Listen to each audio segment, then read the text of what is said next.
Vamos a esta última parte del libro de Santiago. Es un capítulo, la verdad, que muy bien podríamos dividir en tres domingos, porque trae tres temas diferentes. Habla acerca de, primero, una falsa espiritualidad, habla después de la importancia de la oración, y en la última porción nos habla acerca de qué hacer con los hermanos que se apartan. Pero espero realmente en Dios que podamos verlo en uno, porque si podemos verlo todo, vamos a ver que es un solo tema, pero nos menciona estas tres áreas relacionadas. Acuérdense que ahorita que hemos estado viendo Santiago, es una carta, un libro bastante directo. Habla acerca de la vida práctica del creyente, y como les había mencionado, pudiera parecer en un inicio que Santiago casi odia a los ricos, ¿no? Lo cual no es de ninguna forma así, sino que, como vamos a estar viendo el día de hoy, el problema es confundir las riquezas o la prosperidad económica como un asunto de espiritualidad, y eso es de lo que va a estar hablando Santiago. Con eso inicia. Vamos a orar. Padre, hoy estamos delante de ti nuevamente para poder estudiar tu palabra. Dios, gracias por este tiempo de poderte cantar juntos, por poder disfrutar de la música que tú has creado, Señor. Dios, muchas gracias porque podemos escuchar.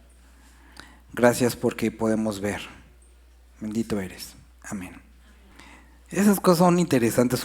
Hace tiempo me soñé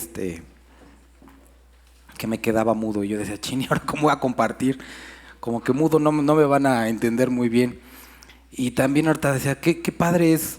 Bueno, a lo mejor si alguno de ustedes ha tenido pérdida de audición, sabrán que es algo, de repente que se te apague todos los sonidos, es algo complicado, ¿no? Gracias a Dios porque podemos escuchar, cantar, hablar. Vamos al capítulo 5. ¿Me podría ayudar alguien a leer el versículo 1, 2, 3 y 4?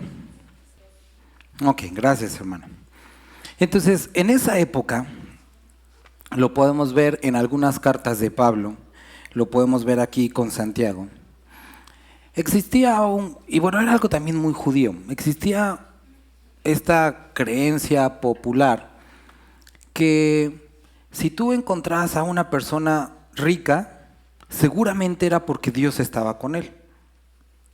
Entonces, en muchos lugares, y se trasladó a la iglesia, los ricos tenían un lugar muy especial en la congregación, porque no había otra forma de concebir la riqueza sino como la bendición de Dios. Tristemente, hasta el día de hoy muchos han adoptado esa forma de pensar, que si de alguna forma pudiéramos evaluar la bendición de Dios sobre la vida de una persona es porque tiene dinero o Dios la ha prosperado económicamente, lo cual no es necesariamente correcto, porque entendemos que que Dios no es el único que puede enriquecer la vida de un hombre. También lo puede hacer Satanás. Y tú vas a decir, ay no, pastor, ¿cómo crees? ¿Cuál fue el rollo de la tentación entre Jesús? Bueno, de Satanás hacia Jesús. Satanás se acerca y le dice, si eres hijo de Dios, si tanto tienen esa relación, que te dé de comer. Que se transformen estas piedras en pan. Que demuestre su relación contigo dándote de comer. Y Jesús le dice, no funciona así. No solo de pan vivirá el hombre. Y después le dice, mira, si tú postrado me adorares, te daré todo esto. No necesitas morir en la cruz. Yo te puedo dar los reinos de esta tierra, riqueza, el dominio sobre todo eso. Entonces, esto es algo de lo que Satanás ofrece, y esto es una mentira que incluso le quiso aventar tontamente a nuestro Señor y decir, a ver si cae. Si tú tienes alguna relación con Dios, que te dé de comer que te dé riquezas, que te provea. Porque si no te provee y no te da a comer, seguramente ni hijo de Dios eres. Lo cual, vuelvo a repetir, es totalmente falso. No tiene que ver una cosa con otra, porque Jesús mismo dijo que el reino de los cielos no consistía en ¿qué? Es decir, no había una evaluación, no había una certificación o validación del reino de Dios a través de cosas materiales. No es así el asunto. Entonces, no nos vamos a ir tan lejos. Entonces dice, vamos ahora ricos, llorad y aullad por las miserias que os vendrán. Entonces describe, así como Pablo también le escribió a Timoteo, tengan cuidado de perseguir las riquezas, de querer acumularlas. Esa es una trampa. Timoteo dice, lo único que pasa es que caen en codicias necias, en tentación, en destrucción. Entonces, era este grupo de personas que se sentía que porque tenían dinero, y al mismo tiempo las personas en la iglesia los recibían muy bien porque decían, seguramente son bendecidos de Dios porque tienen dinero. Entonces habían intercambiado la espiritualidad y la comunión con Dios por las riquezas. Lo que me da una importancia o lo que me hace alguien en el reino de los cielos es lo que poseo y no lo que Dios había hecho. Esa es la mentira en la que estaban viviendo. Y tontamente eso es lo que la iglesia en ciertas áreas estaba practicando, y absurdamente es la misma cosa que muchos siguen viviendo el día de hoy. Si tienes, puedes tener una posición en la iglesia. Eso es absurdo. Ahora, por eso Santiago dice, vamos ahora ricos, y habla de personas que tenían esta mentalidad. Llorad y aullad por las miserias que os vendrán. Vuestras riquezas están podridas y vuestras ropas están comidas de polilla. Vuestro oro y plata están enmohecidos y su moho testificará contra vosotros y devorará del todo vuestras carnes como fuego. Hasta ahí. Entonces, les dice, si tú piensas que puedes encontrar algo con Dios o ganar algo con Dios en base o dependiendo de lo que has trabajado, de lo que posees, estás equivocado. Esto es lo que está diciendo.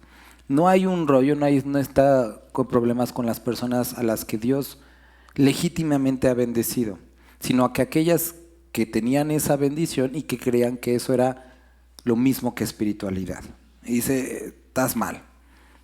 Todo eso delante de Dios o para la eternidad es como cosas podridas, enmohecidas. Y dice, vuestro moho testificará contra vosotros. Lee esto. Habéis acumulado tesoros para los días postreros. Entonces podemos darnos cuenta que no es algo así como reciente, sino era algo como una onda desde ese tiempo, que había un grupo de personas que decía, ¿han visto esos documentales de Discovery? De estas personas que le dicen los preparers, que son los que acumulan como despensa y dinero y hacen un búnker para los días finales. Algo así está presentando aquí. Entonces dice, han acumulado cosas para el día postrero. Primero, vemos todo este rollo, que el día de hoy no vamos a entrar a eso. Nosotros tenemos una posición doctrinal muy firme acerca de eso, que la iglesia no va a pasar en la tribulación, pero hay creyentes que dicen, sí, vamos a atravesar la tribulación, lo cual no hace una división en nuestra salvación ni nada. Pero bueno, aún así, que algunos dijeran, no, yo sí me voy a quedar en la tribulación. Digo, aún así, el hecho de imaginar ese episodio, ese momento como que te vas a convertir en Mad Max y vas a tener que ir por las calles matando a los demás y peleando por comida, sigue siendo total y completamente contrario al Evangelio. Porque eso no es, o sea, pon tú, estás en la tribulación. Entonces en ese momento te tienes que armar y disparar a los demás. Es algo curioso pensar acerca de eso. Ahora, quiero que veas que aquí no está hablando de prever, porque Santiago está haciendo una crítica al Espíritu Santo acerca de esa conducta, de acumular para el día postrero, como si eso te fuera a salvar. Y volvemos a encontrar este error en el pensamiento, pensar que las riquezas pueden salvarte. Y esto es exactamente lo que Pablo escribe a Timoteo diciéndole, no pongan su esperanza en las riquezas.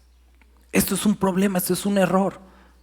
Cuando un hombre o una mujer, teniendo mucho, teniendo poco, pone su esperanza en lo que posee, estás mal. Has olvidado a quién es tu roca firme, quién es tu salvación. Entonces, esto es lo que algunos estaban viviendo. Ahorrar, acumular para ese día, y podríamos definirlo a lo mejor para su día de dificultad o el día del Señor o la tribulación, pero que básicamente es el mismo error porque es no poner su esperanza en el Señor. Y dice, vuelvo a leer el 3, vuestro oro y plata están enmohecidos y su moho testificará contra vosotros y devorará todas vuestras carnes como fuego. Habéis acumulado tesoros para los días postreros. Dice, ahora, muchos de ellos lo que estaban viviendo es que esa riqueza provenía del despojo de otras personas. Se habían aprovechado de otras personas, no habían pagado justo a los que trabajaban para ellos. Y dice, aquí clama el jornal de los obreros que ha cosechado vuestras tierras, el cual por engaño no les han sido pagados por vosotros. Y los clamores de los que habían cegado han entrado en los oídos del Señor de los ejércitos. Habéis vivido en deleite sobre la tierra y sido disolutos. Habéis engordado vuestros corazones como en día de matanza. Habéis condenado y dado muerte al justo, y él no os hace resistencia. Entonces, quiero que podamos quedar muy claro en esto. No está describiendo a alguien que tiene dinero, sino que tiene dinero y su esperanza está sobre eso. Que tiene dinero y que piensa que eso es un sustituto de una relación con Dios, porque doy a la iglesia, lo que sea. Y que tienen dinero, pero ese dinero es producto de la explotación hacia otras personas. Es un dinero mal habido, ese es el que está describiendo. Entonces, dice, versículo 1, lloren por esa condición. Muchos llegan a esa condición de tener dinero de esta forma y dicen, ya lo logré, pero la palabra de Dios dice, llora por eso. Eso es algo en lo que no puedes poner tu esperanza. ¿Por qué? No te va a salvar. Ahora, entramos al 7. Y entonces muchos dirán, no manches, sí, esos gandallas. ¿Cómo ven si vamos y saqueamos sus casas? Vamos a hacer una marcha o algo, vamos a quejarnos. Y Santiago continúa hablando, dice, por tanto, hermanos, olviden sus marchas, olviden ir a saquear casas. Tened paciencia hasta la venida del Señor. Mirad cómo el labrador espera el precioso fruto de la tierra, aguardando con paciencia hasta que reciba la lluvia temprana y tardía. Entonces está poniendo a dos personas. Uno que se ha enriquecido ilícitamente y uno que está siendo víctima de ese enriquecimiento ilícito. Al rico le dice, estás mal, esa no es una verdadera esperanza. Y al otro le está diciendo, tu esperanza tampoco es la justicia social. Y muchos están esperando o encontrar paz, encontrar tranquilidad, encontrar perdón, encontrar vindicación a través de que al malo les pase algo. Pero Dios dice, hey, no es así, tu paz no está en la venganza. Tu paz no está en el que al otro le vaya mal, al que por fin la justicia le haga algo. No, dice, tengan esperanza. El día del Señor está cerca. Y así como el labrador espera por el fruto, también esperen. Porque habrá un día en el que habrá verdadera esperanza, verdadera paz, verdadera justicia perdurable. Y es allá donde quiere apuntar nuestros ojos el libro de Santiago, el Espíritu Santo. Entonces, que el calor no los duerma, hermanos. Quédense conmigo, por favor. Versículo 8, ¿lo puede leer alguien? Y entonces, en el 9 dice, hermanos, no os quejéis unos contra otros, para que no seáis condenados. He aquí el juez está delante de la puerta. Hermanos míos, tomad como ejemplo de aflicción y de paciencia a los profetas que hablaron en el nombre del Señor. Ahora, aquí va a empezar a hablar acerca de la oración. Es un tema que espero que el día de hoy podamos abrir nuestro corazón a esto. Pero dice, hablando acerca del tema de la oración que va a hablar aquí, nos dice, oigan, tengan cuidado de que su oración no sea acusar a su hermano. Es que me hizo, Dios, míralo, ¿cuándo? No os quejéis unos contra otros, que su oración no se convierta en una queja constante hacia Dios de parte o por causa de tu hermano. ¿Te acuerdas cuando leímos Hebreos qué es lo que está haciendo Jesús? ¿Qué es lo que hace en la presencia del Padre? Entonces imagínate qué ridículo se ve tú quejando de tu hermano y Jesús intercediendo por él. Básicamente lo que estás haciendo es tomar el lugar de Satanás, el acusador. Por eso dice, no te estés quejando de tu hermano. Porque el estarte quejando de tu hermano es tanto como decirle a Dios, es que no has visto. Cuando te volteaste, me sacó la lengua. Y Dios ve, Dios oye, Dios sí sabe. Entonces dice, no te estés quejando constantemente de tu hermano. Dice, ¿por qué? ¿Qué palabra dice? Porque para que no seáis condenados. He aquí, el juez está delante de la puerta. El juez, nuestro Señor, Él sabe. Ahora, ¿por qué dice, ¿y por qué me condenarían a mí si el que hizo mal es Él? Porque el hecho de reconocer una falta o reconocer un pecado te hace doblemente a ti culpable si la cometes también, ¿no? Entonces tú al ver el pecado en la vida de tu hermano y tú al cometerlo, te hace doblemente culpable porque dices, pues tú también lo hiciste. Si traigo juicio sobre su vida, tendría que traer juicio sobre la tuya. Y obviamente no aplica para eso, pero quiero que podamos entender hacia dónde va. Dice, bienaventurados los que tienen hambre, porque ¿cómo van a ser? ¿Y quieres ser saciado de ese tipo de justicia? Castígalo. Ok, va para él, pero también para ti, porque son del mismo pecado. Obviamente ese versículo no está hablando de ese tipo de justicia. Entonces, dice, para que no seáis condenados. Aquí el juez está delante de la puerta. Versículo 10. Hermanos míos, tomad como ejemplo de aflicción y de paciencia a los profetas que hablaron en el nombre del Señor. He aquí tenemos por bienaventurados a los que sufren. Habéis oído de la paciencia de Job y habéis visto el fin del Señor, que el Señor es muy misericordioso y compasivo. Las aflicciones de Job fueron producto de, ¿te acuerdas? ¿De qué fueron producto? De Satanás, de la maldad.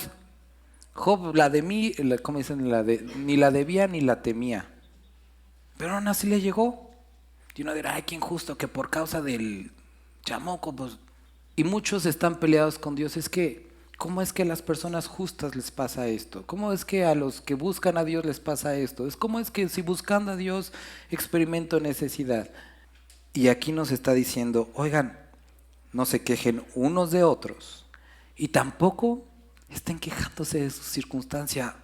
Tengan, por ejemplo, a Job, que las aflicciones que él pasó fueron producto ni siquiera de un pecado, ni de que se lo buscó, sino de la influencia del maligno sobre su vida.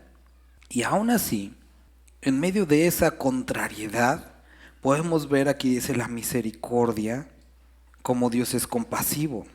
Pero sobre todo, hermanos míos, no juréis ni por el cielo, ni por la tierra, ni por ningún otro juramento, sino que vuestro sí sea sí y vuestro no sea no, para que no caigáis en condenación.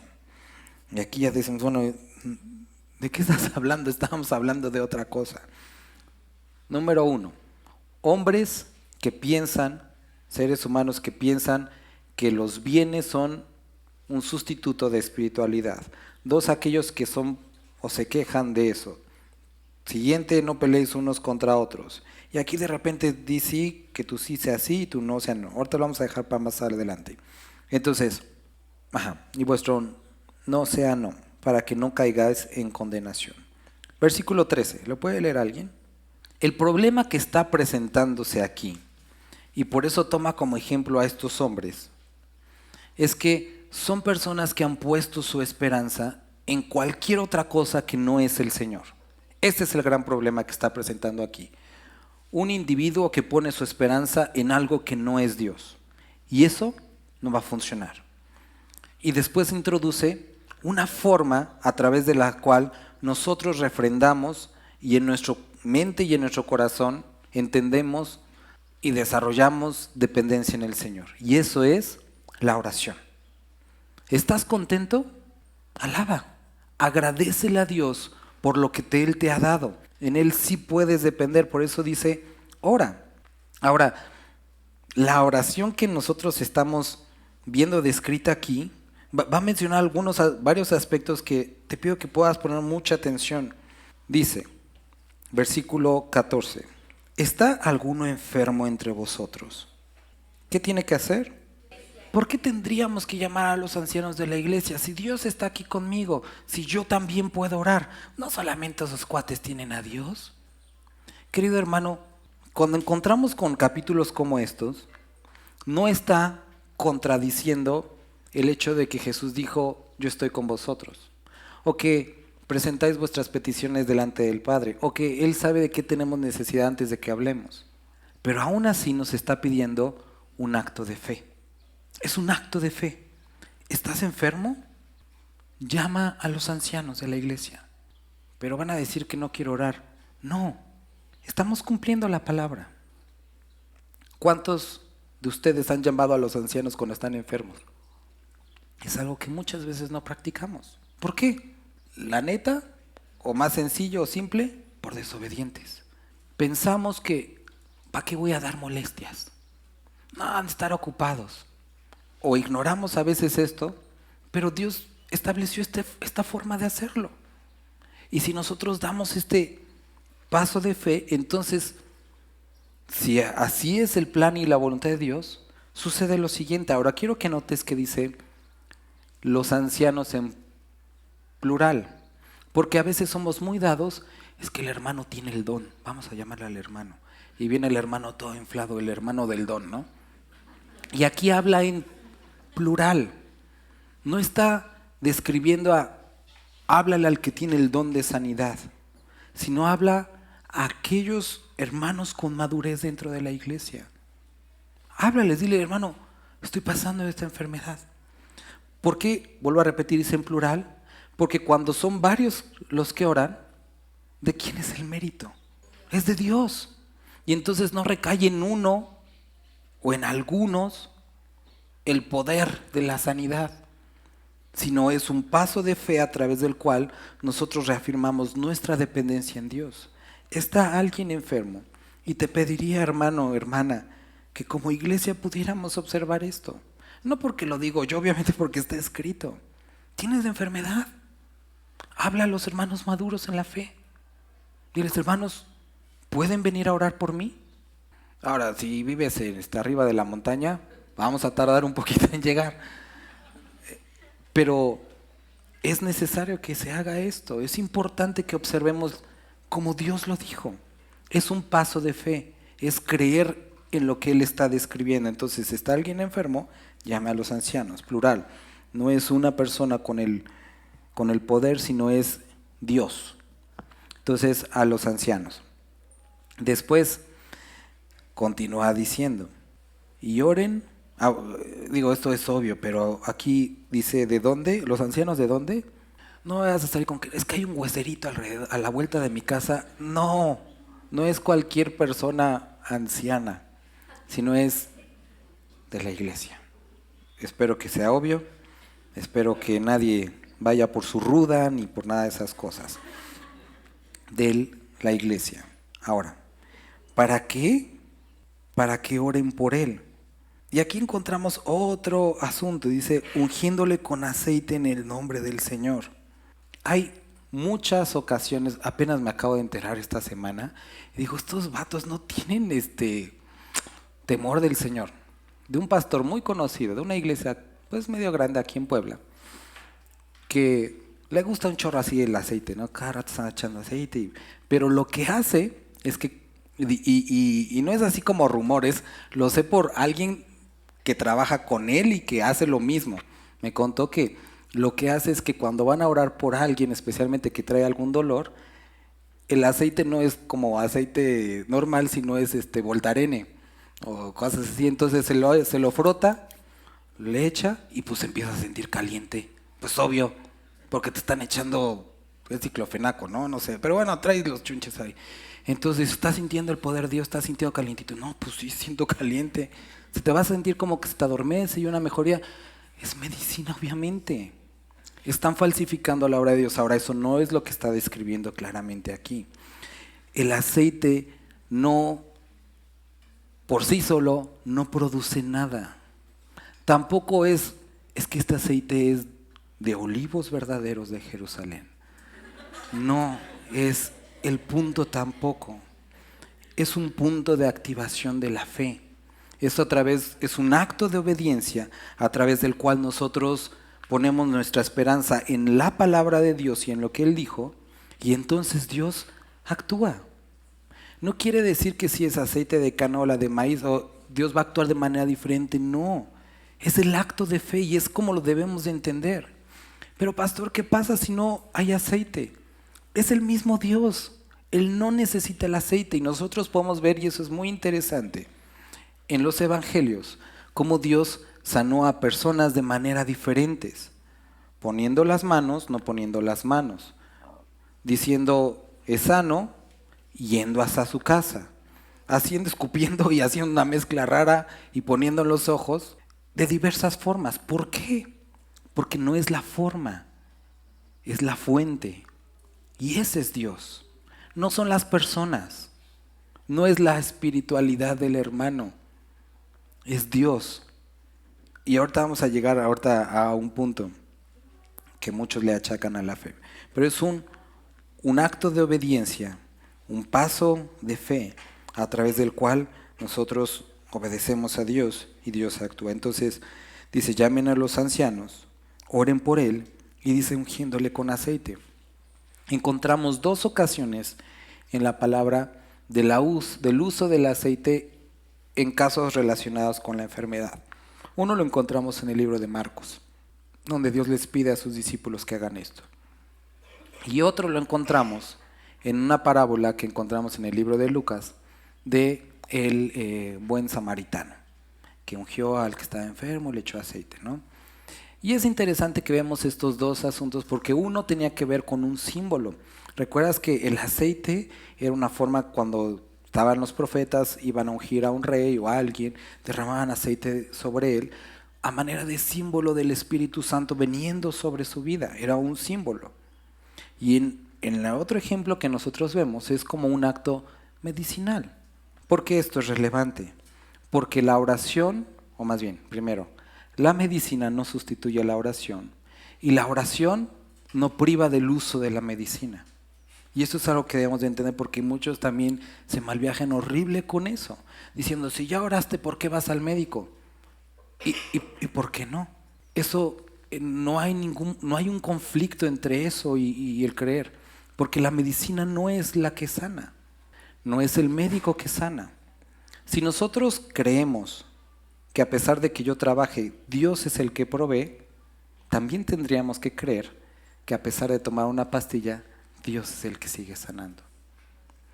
¿Cuántos de ustedes, digo, con los niños a veces es muy común? Yo recuerdo que mi hija una vez estaba chiquita, la llevamos con 3 médicos diferentes y toda la farmacia y la veíamos cada vez peor. Y decíamos, bueno, nebulizaciones, inyecciones, nada funcionaba. Y no era algo así que digas complicado, era una pues fiebre, tos, era algo así como de los niños, pero no había mejoría.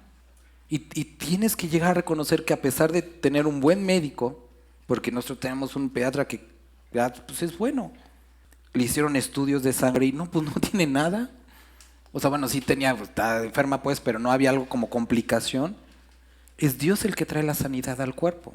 Puede utilizar la oración, puede utilizar el murmullo del corazón o un tratamiento médico. Checa esto. Pablo le escribe a Timoteo. Le dice, Timoteo, los hombres de Dios tienen que ser maridos de una sola mujer, y empieza a describir todo eso. Y una de las cosas que dice, no dado al vino. Termina esa sección y le dice a Timoteo, por cierto, Timoteo, por causa de tus constantes enfermedades, ya no tomes agua, sino toma vino. Eso quiere decir que Timoteo tenía este conflicto. Obviamente ya saben toda la explicación, que el agua de ahí era mala y todo eso. Entonces el vino, por tener cierto grado alcohólico, eliminaba alguna cantidad de microorganismos, todo eso, y entonces le dice, toma vino. Básicamente era un remedio, ¿no? Timoteo quería demostrar espiritualidad a través de decir, el varón de Dios no debe ser dado al vino, por lo tanto no voy a tomar vino aunque me haga daño. Y Pablo dice, no, Timoteo, tranqui, si tú necesitas ese tratamiento, no hay espiritualidad a través de no hacerlo. Sé que tu propósito no es emborracharte, tu propósito es un remedio, una cosa medicinal. Y de la misma forma tomamos medicina no por decir, no creo en ti, Dios, y por eso tomo esta pastilla, sino es parte de la responsabilidad, es decir, me duele la cabeza, me tomo algo. Si tú crees en tecitos, échate tu té o tus aceites, es onda tuya. Pero lo que nosotros quiero que veamos aquí es que una cosa no está peleada con otra. Nuevamente, la cosa es, como pone al principio, ¿qué hay en tu corazón? Si tú corres al médico porque piensas que Dios te ha fallado, que Dios no puede hacer, ese sí es un problema. Ahora, puedes incluso orar, pero sin creer, o decir, pues oro por compromiso, porque me ven los hermanos, llamo a los ancianos. Tienes que ser sincero con Dios en tu corazón, decir, ¿qué es lo que está pasando? Y si hay incredulidad en tu corazón, arrepiéntete. Sea en las riquezas, o sea, como en este caso, en la enfermedad. Dice, únjanle con aceite, no en el nombre de Calvary, no en el nombre de Semilla, no en el nombre de la iglesia del Señor de los no sé cuántos discípulos, en el nombre del Señor, en el nombre de Jesucristo. Versículo 15. Lo puede leer alguien hasta la primera coma. Y la oración de fe, interesantemente, usa la palabra salvará. Dice al enfermo, y el Señor Jesús, lo levantará, y si hubiere cometido pecados, le serán perdonados. Vamos a empezar del final al principio. Eso abre la posibilidad a algo. No todas, no siempre, pero puede haber enfermedades que estén relacionadas con pecado. No todas, no siempre, pero puede haber enfermedades que estén relacionadas o sean el producto o la consecuencia de algún pecado. Y aquí nos dice que si tomamos este paso de fe, llamamos a los ancianos, nos ungen con aceite, Dios puede sanar. Dios puede y sana. Y que también juntamente con ese proceso, dice que la oración de fe salvará al enfermo, lo levantará, y si hubiere cometido pecados, le serán perdonados. ¿Eso qué implica?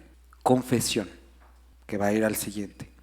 Cuando estamos enfermos, vuelvo a repetir, no siempre y no todas las ocasiones es pecado. Pero creo que nosotros identificamos la relación entre la enfermedad que tengo y el pecado. Cuando esa es la condición, necesita haber confesión. Oye, pero en Hebreos vimos que Dios perdonó los pecados. Sí, recuerda que sí. Eso ya lo hablamos cuando estuvimos en Hebreos.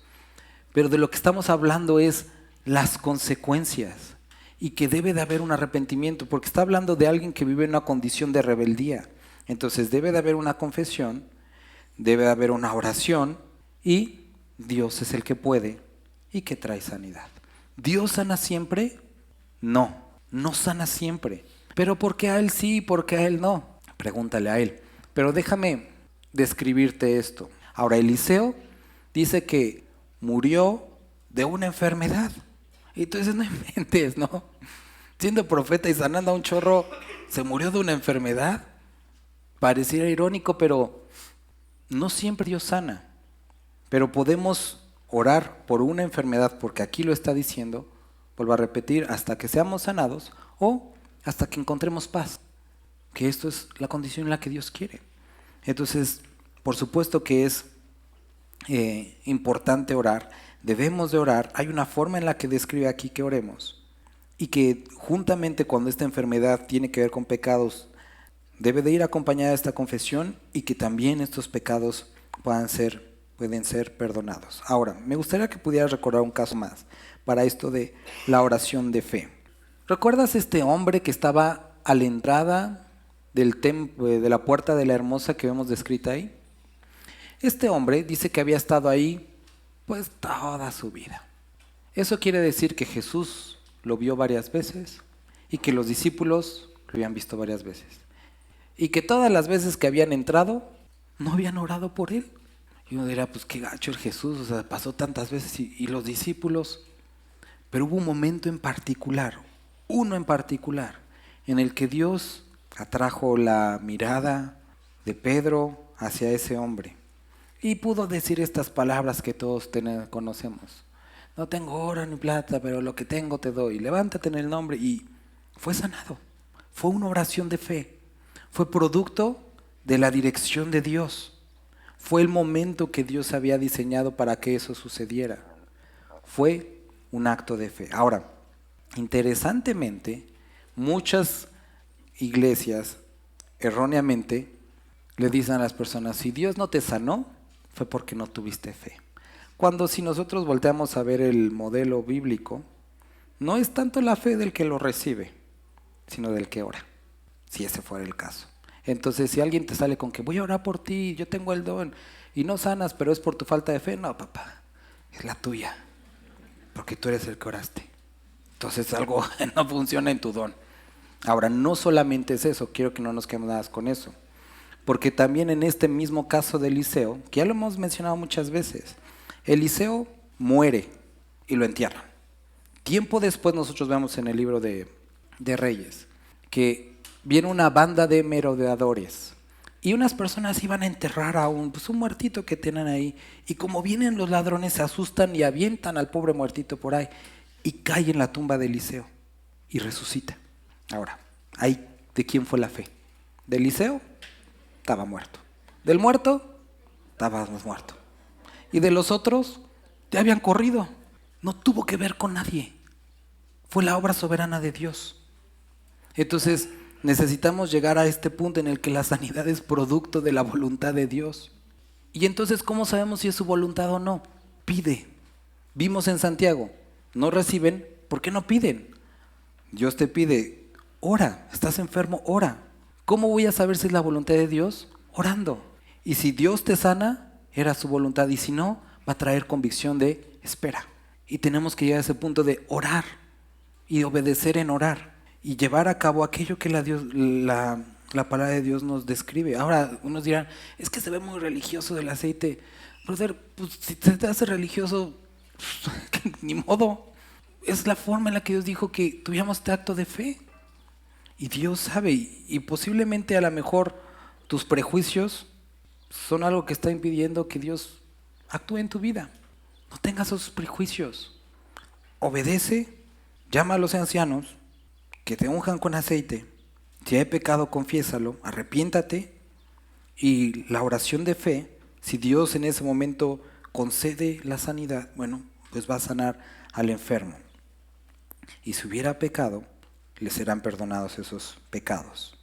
Versículo 16, por eso dice, confesaos vuestras ofensas unos a otros, basados en lo que acabamos de leer, y orad unos por otros, para que seáis sanados.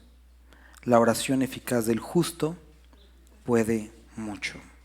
Y aquí encontramos otro tema bastante amplio. Ahora, antes de avanzar, me gustaría regresar al versículo que te he dicho que íbamos a ver más adelante. Tú sí sea sí y tú no sea no. ¿Crees en Dios? Pues haz lo que dice ahora. Y si ya dijiste que sí, que sea sí en todo. Y no sea como, pues esto se me hace como que está muy religioso. Si dijiste que crees en Él y Él describe esto como medio para la sanidad, que tú sí sea sí.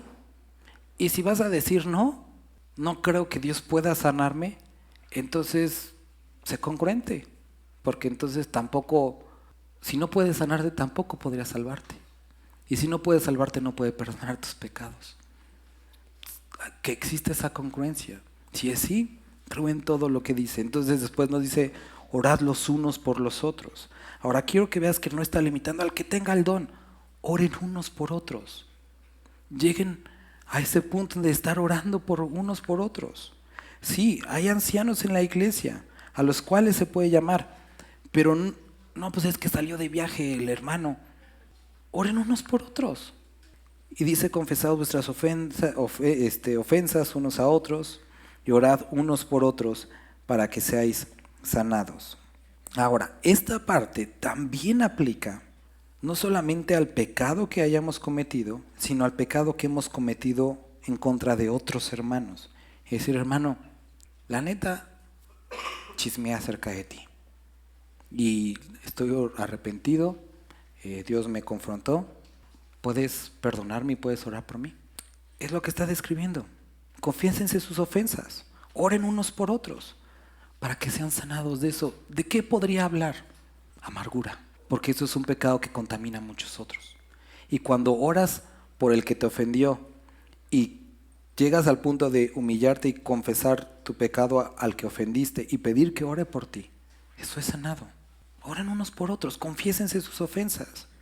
Y después continúa. Entonces quiero que veas que la oración te ayuda a encontrar paz en tu condición. Lo primero que vemos de la riqueza y de todo eso. Segundo, sanidad. Segundo, perdón de pecados. Siguiente, sanidad entre conflictos de personas.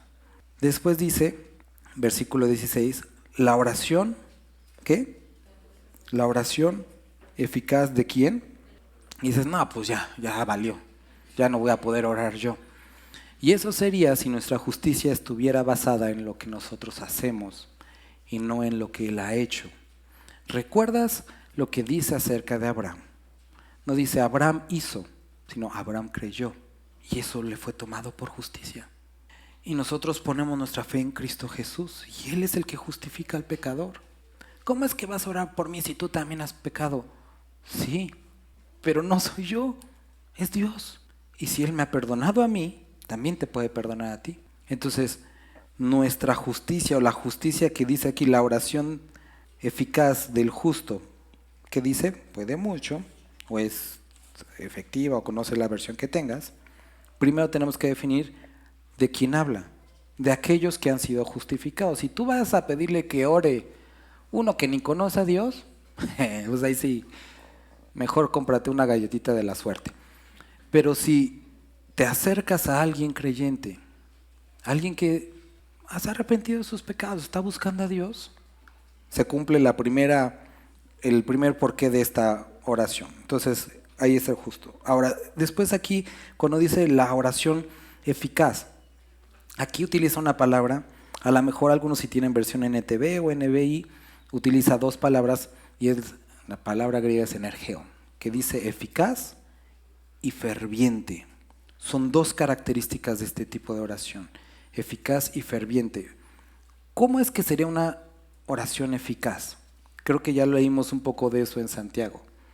Pedís y no recibís, porque piden para sus placeres.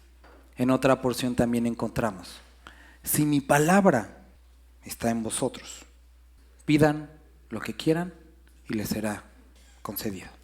Entonces, una oración eficaz no es una que va de acuerdo al mundo, sino una que es una respuesta a su palabra, a lo que Él ya ha dicho.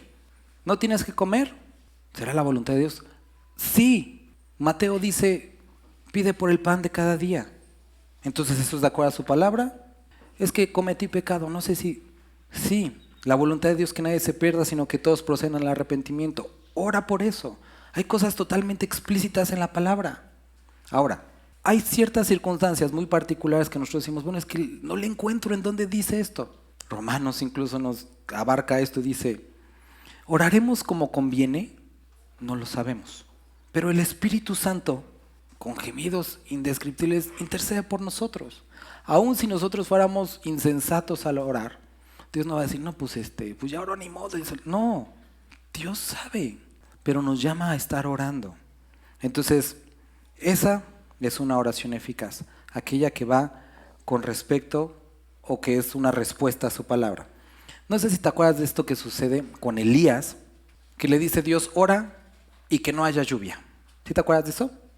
Ahorita lo digo, aquí lo va a decir ahorita. Entonces va, le dice al rey, no va a llover, y sucede todo un relajo, ¿no? Vámonos hasta el final de la historia, y al final de la historia lo que sucede es que Dios le dice, Elías, ahora ora para que vuelva a caer la lluvia, ¿no? ¿Te acuerdas cómo está este rollo? Dice que empieza a orar. ¿Y ora cuántas veces? ¿Una? Sí, no, pues se ve bien despejado. Le dice a su criado, oye, ¿ves una nube? No, vuelve a orar. ¿Qué onda ya? 1, 2, 3, 4. Y menciona una palabra bien interesante. Dice que se postraba en tierra y ponía su cabeza entre sus rodillas. Yo me estuve tratando de imaginar, o sea, ¿cómo? O sea, sí, o es porque estaba hincado. El chiste es que describe una condición de corazón. La súplica, el ruego, la constancia. Esa es una oración ferviente, comprometida. Ahora, la primera parte es una oración eficaz, que es respuesta a la palabra. Dios le dijo, ora. Esa es una oración eficaz, porque es respuesta a la palabra. Ferviente. No sucede. Dios me dijo, tengo que hacerlo. Y ora, y ora. Llega la séptima. Y el criado va y dice, sí, se ve ahí como una del tamaño de mi puño. Dice, dile que va a caer una tormenta. Y el criado, no, pues está chiquita.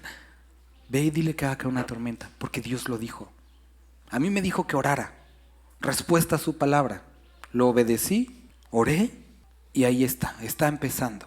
Y sucedió. Nosotros vemos lo mismo con el profeta, que llega y tiene que orar por este niño que había muerto. 1, 2. Y tiene que seguir orando hasta que sucede. Yo recuerdo una ocasión, algunos de ustedes fueron, no me acuerdo quién estaba ahí. Fuimos a uno creo que estaba el hermano Paco, a un centro de rehabilitación allá en Tepeaca. Y entonces fuimos y estábamos ahí, y compartieron y empezaron a orar. Empezamos a orar por los que estaban adentro, ¿no? Y uno dijo, algo de la espalda tenía, ¿no? Y yo quiero que me sale Dios de la espalda. Y dije, no, pues, dije, chino, mi falta de fe. Y otro hermano dijo, no, sí, vamos a orar. Oraron. A ver, checa tu espalda. No, pues nada, ¿no? Vamos a orar. Y no fue que lo quisiera hacer muy bíblico, pero oró como 7 u 8 veces. Y al final se escuchó algo, o sea, se escuchó algo así como, casi se hubiera estirado. O sea, yo cuando iba en la sexta orada dije, no inventes, o sea, ya como que yo dije malamente, ya qué pena, ¿no? O sea, ya mejor vámonos. Pero esa es exactamente la condición que Dios quiere que no tengamos. Si estamos respondiendo en obediencia a lo que Él ha dicho, entonces nuestra oración debe ser ferviente, constante, con pasión, porque es respuesta a su palabra. ¿Por qué 7 veces? ¿Por qué 8 veces? Que Dios está así como perros con una galletita. A ver, salta, ora, ora, y te doy tu bendición. ¿Crees que nuestro Dios es de esa forma? Por supuesto que no. Después de ese acto que nosotros vemos que en el que el profeta oró por la lluvia 7 ocasiones, se desencadena más adelante todo este asunto de los profetas y cómo él huye y está en depresión y tiene que ser alimentado por unos pájaros. Dios sabía que el profeta necesitaba orar, no por la tormenta física que venía, sino la que se venía en su vida. Y quería que desarrollara dependencia en Él. Y eso es, queridos hermanos, lo que sucede en nuestras vidas cuando estamos orando. Dependencia. Y nos damos cuenta que no fuimos nosotros, sino fue su poder. Y fue Él que actuó. Porque si fuera una ocasión, posiblemente lo menospreciaríamos. Y hay casos en los que sí, basta una oración. Y hasta a veces como que dice, ching, no, pues no vi que saliera brillo ni nada. Pero hay ocasiones en las que Dios quiere meses de oración. En el caso del profeta Daniel, 21 días tardó entre el inicio de su oración y la respuesta. Pero Dios contestó. Y habrá quien tenga que orar 7 veces el mismo día, 21 días, o como Abraham, 20 años esperando una promesa.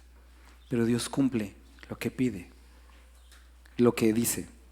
¿Qué es lo que nos pide? Ora, cree y ora, que tu sí sea sí y tu no sea no. Entonces, ya vimos que la oración eficaz respuesta a la palabra o de acuerdo a su palabra. Ferviente es constante, con pasión, creyendo que Él es. Dice, y la oración del justo, entonces, puede mucho. Hombre justificado por la fe, hombre orando, o mujer, digo, obviamente cuando digo hombre es hombre y mujer, como respuesta a la palabra, y ferviente. Y entonces nos dice, Elías era hombre sujeto a pasiones semejantes a las nuestras, y oró fervientemente para que no lloviese. Y no llovió sobre la tierra por 3 años y 6 meses. Y otra vez oró, y el cielo dio lluvia, y la tierra produjo su fruto. Entonces, lo que nosotros teníamos que ver aquí, no era ni siquiera que fuera Elías, es que era lo que Dios quería hacer. Y les pido, sé que hace calor, hermanos, y ya hablamos mucho, nada más faltan 2 versículos, les pido paciencia. Ya hasta los hielos se derritieron. Versículo 19. ¿Lo puede leer alguien? Y 20. Entonces, recuerda la oración para encontrar paz en nuestra situación, para sanidad, perdón de pecados, para arrepentimiento, para desarrollar fe. Y aquí encontramos otra área. Versículo 19 y 20 nos describe, hermanos, si alguno de entre vosotros describe un creyente, se ha extraviado de la verdad.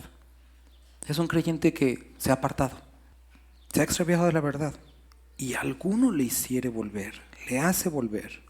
En Reyes, Segunda de Reyes capítulo 3, veamos esta historia. Pero Lucas 20, bueno, no vayan allá, pero Lucas 22 utiliza una palabra o la misma palabra que aquí, epistrepo. Le dice Jesús a Pedro, Pedro, me vas a negar. Pero cuando vuelvas, conforta a tus hermanos. Es la misma palabra, cuando te conviertas. O sea, quiere decir que Pedro se apartó de la verdad. Y esa palabra epistrepo que utiliza dice cuando te conviertas. Pero no cuando te conviertas del pecado a la luz, sino cuando regreses. Conforta a tus hermanos. Ahora sí. Segunda de Reyes 3. Describe un evento muy interesante. Están el rey de Israel, el rey de Judá y Edom. Van en una lucha contra los moabitas.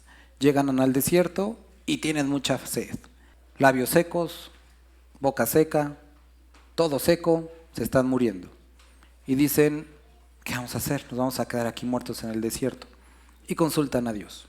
Entonces van con el profeta y le dicen, ¿qué es lo que Dios quiere que hagamos en esta situación? Existe todo otro rollo ahí, la historia está más larga, pero ve esto. Están en el desierto, hasta llaman a un músico, eso está chistoso, pero digo, es otra onda. Llama a un músico, está tocando, Dios habla al profeta y le dice, lo que tienen que hacer, con lo poco que les queda de fuerzas, caben cisternas, caben estas como lugares. Y es, no estaría mejor que nos diera agua, no estaría mejor que quitar el sol, y podemos pensar en muchas cosas que estaría mejor, pero con lo último que tienen de fuerza, caben estas cisternas. ¿Y qué es lo que sucede para no hacer la historia larga? Dios las llenó de agua. No llovió, pero Dios las llenó de agua. Y tuvieron agua no para ese momento, sino para todo el ejército y para muchos días. ¿Qué es lo que está diciendo aquí básicamente? Y tiene que ver, por eso decía, es importante que lo viéramos todo, con la oración, con la obediencia. Cuando un hermano se aparta de la fe, Dios ya ha hecho la obra en él. Dios ya lo salvó, se ha extraviado, ha decidido caminar en sus deseos, en sus pasiones. Un ejemplo de sus Demas. Ahí está. Incluso cuando alguien que no es creyente, tú te acercas a hablarle, lo sabemos, no es nuestra obra, es la obra del Espíritu Santo. ¿Qué tenemos que hacer? Solo estas cisternas, para que Él vacíe su agua y los demás crean y se conviertan. Es exactamente lo mismo en la oración. Dios no te está diciendo, haz descender el agua, produce sanidad. Él no está diciendo eso. Solamente crea el ambiente propicio para que puedas ver mi salvación, mi poder en medio de ti. Y con esto está terminando y concluyendo el libro de Santiago. Hay un grupo de hermanos que por ignorancia, que por pecado se han extraviado de la sana doctrina. Y muchos o algunos pudieran ser algunos de nosotros. Por prácticas, por religiosidad hemos errado. ¿Y qué es lo que Dios pide de nosotros? Haz volver a tu hermano. Yo lo voy a convencer. El Espíritu Santo va a traer avivamiento a su vida. Acércate y yo voy a poner mis palabras en tu boca. Ora y yo voy a poner mi poder en tus manos. Ve y yo voy a hacer la obra. Con esto es lo que termina el libro de Santiago. El ser hacedores, el participar, no es porque Dios nos necesite, no es porque Dios quiera como que lo produzcamos. Con este libro está diciendo, ¿qué tienes a la mano? ¿Tienes tu boca? ¿Tienes tu mente? Ponlo al servicio del Señor. Y yo voy a hacer lo que tenga que hacer. Entonces, sepa que el que haga volver al pecador del error, de su camino, salvará de muerte un alma y cubrirá multitud de pecados. Hermanos, la labor de nosotros como iglesia, y este es a lo mejor si no lo habías entendido, el rollo de los estudios, de estos tiempos. El tiempo en sí, el lugar en sí, no produce salvación. Pero ponemos sillas cómodas para que si se duermen no se caigan. Existe este lugar para que no nos dé sol. Existen los micrófonos para que nos escuchen mejor y cosas como es. Simplemente ponemos el lugar propicio y Dios hace su palabra. Obra. Yo estudio y Dios habla. Los hermanos practican y todos alabamos. Nosotros venimos, invitamos y Dios transforma vidas. Hacemos estudios y no es la letra, es el Espíritu el que vivifica. Tenemos tiempos de oración y Dios trae sanidad. Imponemos manos y Él obra su poder. ¿Qué es lo que pide? Haz esos lugares para que yo derrame mi bendición. Obedece y sé un instrumento en las manos de Dios para que Él haga lo que Él se ha determinado. Ahora, nada más para terminar esta parte y nos quedamos con esto. Dice que si nosotros vamos y le hablamos a alguien y lo hacemos volver de su error, dice, salvará de muerte un alma. Y esto es una parte bastante controversial para muchos. Vamos a dejarlo hoy con el hecho de, vamos a participar en lo que Dios hace para que alguien no se pierda. Pero quiero que veamos la siguiente parte. Y cubrirá multitud de pecados. El significado no se limita a que se aparta el pecador de su pecado, sino que tú como creyente, cuando ves las terribles consecuencias del pecado en la vida de otro, dices, no, yo no quiero eso para mi vida. Y entonces también cubres o evitas esos pecados. O te ves la cruda realidad de eso y lo que pasa y produce en una familia y dices, no. Eso es lo que Pablo le escribía a Timoteo en la carta cuando dice, a los que persisten en pecar, confróntalos o repréndelos en público para que los demás teman, para que les dé miedo andar en pecado. Entonces, cubre multitud de pecados. Hermanos, la oración, que es de lo que nos estuvo hablando hoy, no solamente es un acto de fe, sino es un acto de obediencia. Y es el medio a través del cual Dios ha dispuesto que nosotros podamos acercarnos a Él y pedir y recibir de Él sus bendiciones, sanidad, perdón de pecados, la salvación de algún hermano, la sanidad entre el cuerpo. Es la oración. Y por eso, queridos hermanos, les animo a que podamos ser obedientes a su voz y orar, no solamente en nuestra casa, sino también cuando necesitemos pedir la oración de los que Dios ha puesto delante en la iglesia. Y también, como les mencioné la semana pasada, vamos a iniciar esta semana, ahora sí, después de que leímos esto, el día viernes, vamos a empezar una reunión de oración para los que no puedan venir a la del miércoles, el viernes. Vamos a tener una reunión de oración a las 6 de la mañana.